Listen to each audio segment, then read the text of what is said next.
Siamo all'Istituto Politi di Agrigento, facciamo il punto della situazione attuale con la dirigente scolastica Ferrandelli. La situazione è precipitata negli ultimi giorni, è una situazione che è stata molto difficile sin dall'inizio dell'anno perché quello che ci condiziona particolarmente è l'elevato numero di ragazzi che provengono dai paesi dell'Interland.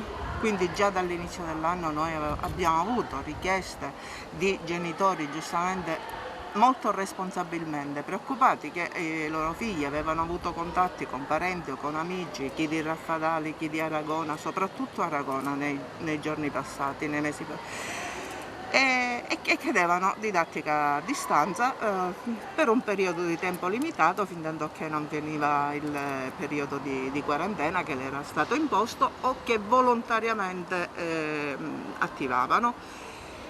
E quindi siamo andati avanti così fino a quando non ci è arrivata la comunicazione da parte di una docente che stava poco bene, aveva chiesto un giorno per motivi di salute, se non che intorno alle 12:30 l'una telefona dicendo che il medico le aveva suggerito il tampone preventivo, insomma un tampone questo col test veloce, col risultato veloce, ed è risultato positivo.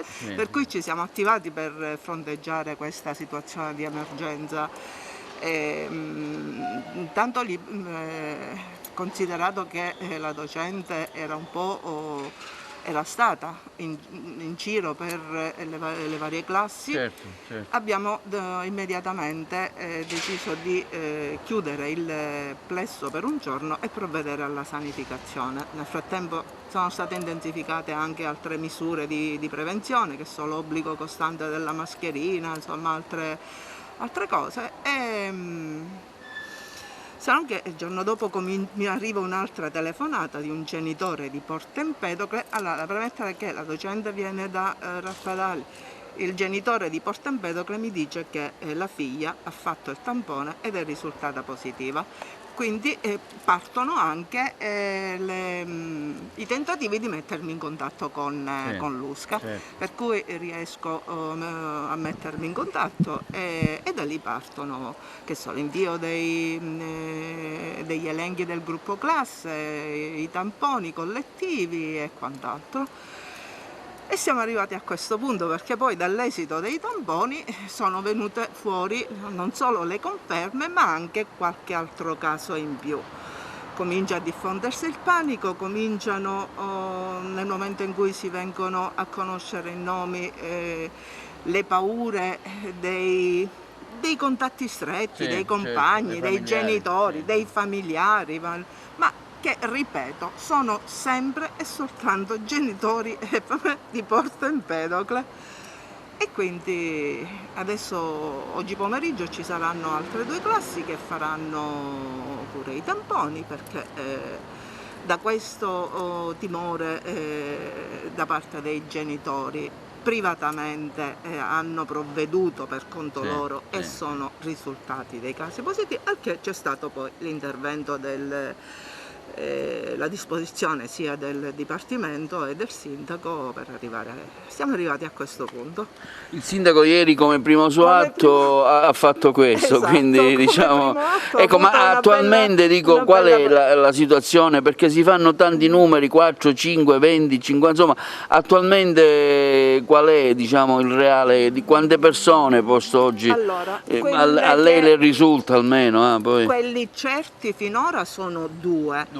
Ma questi ipotetici che sono ancora in attesa di conferma del tampone molecolare, perché questi sono i risultati del tampone veloce, insomma, saranno 4-5. Già da ieri le 2 classi che avevano avuto questi risultati con delle positività all'interno delle classi erano state poste in quarantena, quindi non erano a scuola.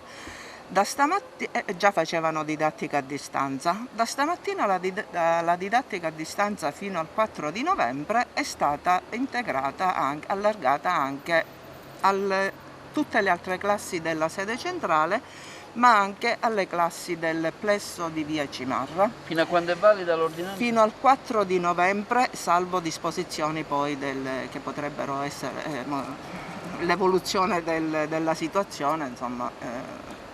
Quindi si fa diciamo, didattica a distanza, però col computer, sì, sì, già la didattica integrata è stata attivata dall'inizio dell'anno, ma per gruppi di alunni. Adesso si allarga un po' a tutti gli alunni.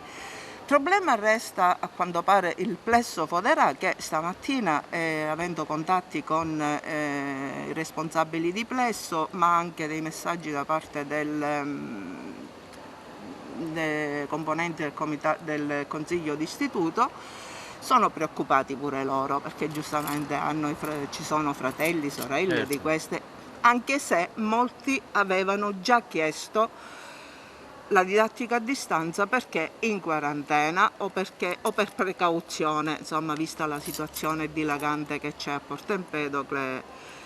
E a quanto pare mi dicono che oggi non sono entrati. Vedremo ora come gestire quest'altra, come si sviluppa quest'altra situazione.